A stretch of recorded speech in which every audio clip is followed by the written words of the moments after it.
Nejibudi yenese chali amanyi mu bantu naddala abawangalira mu bitundu by'Eggaba mu division y'e Makindye olw'ettemu ly'abadde ku kkomero ly'abaana abato mu kitundu kino erimanyiddwa nga Ggaba Early Childhood Development Program. Omusajja yategeerekese nga Okero Christopher Onyum ali mu myaka 39 egy'obukulu bwe yagenzeeyo nga yeefudde asabira omwana ekifunanadiro okusala amabujje ge yasanzeeyo bana ne bafiirawo ate abalala 10 ne batwalibwa mu ddwaliro nga biwala ttaka.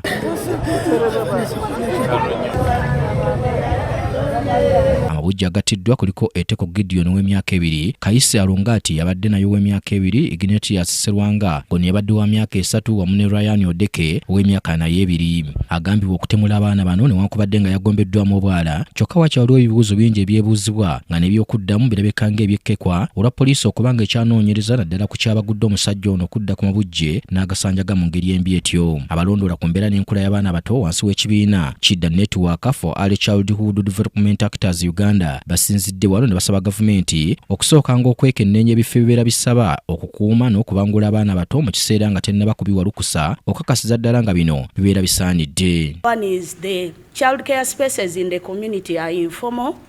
They don't know much about the standards and they really need a lot of support.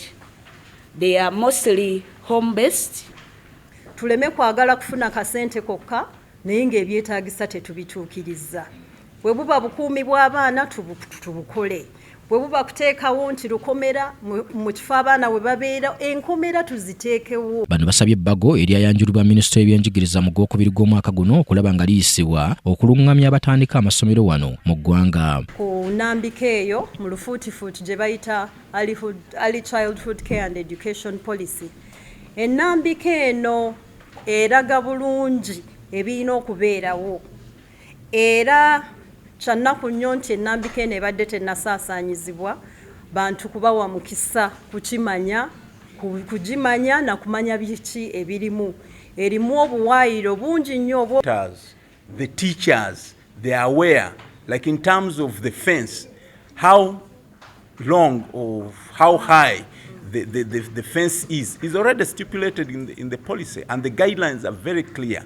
When it comes to protocols and accessibility of the school, how does someone access the school? Tubadde tukyalindako nti ate tuteesewo tuti tunaalonchingirawa naye kati bye tugezaako okutangira okubeerawo kyannaku nnyo nti bitusoose byo ne bibeerawo ng'ate tetunnabateeka mu nkola ebintu bino. So tuvuddeyo ssaawa eno si kukuba mulanga wabula okugezaako okulaba nti kye twalambika luli kitambula. Era tusaba nti ffenna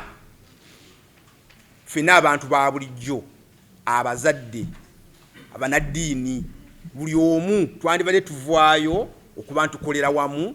Bano nga bakulembeddwa mu ssentebe waabwe Helen Grace Namulwana bakyukidde n'abazadde ne babasaba okubeera beegendereze ennyo n'okufaayo okulaba ng'ebifo mwe batwala abaana baabwe birina ebisaanyizo omuli n'obukuumi. Abazadde ffe tusalawo nti eno ssente nti sijja giwa mwana kanjitwale omukamutwale ku ssente eddako. Biki byogoberera okusalawo nti ssente omwana mugenda mutwala mu ssenta B ssenta A sijja giwa mwana wange. Naffe tulina okwagala okumanya biki gavumenti byetaddewo ate mu kumanya tugende mu ssente ezo naffe tubasabe tuteekewo embeera. Ebintu bino biteekebwe mu nkola naye abantu abalina abaana b'abantu wabweru eyo babimanyi ffenna ne tweddamu nti nedda tebabimanyi. Lwaki tebabimanyi? Kubanga tetunnaba kulonkinga poliisi eno. Era tukoze tutya tugende eri gavumenti tuteekeyo information eno kyetuba tuze mu mawulire. N'abazadde abeetayo mu lukuŋŋaana luno basabye gavumenti eyambeko ku by'okwerinda by'abaana baabwe gye babaleka nga bagenda okukola. Tusaba gavumenti eveeyo etuyambe ebeereko byekola okulaga nti ebiragiro bye yateekawo biteekebwa mu nkola. Naye naffe abantu ba bulijjo tulina okuvaayo ne tubaako kye tukola. Please government, we call upon you.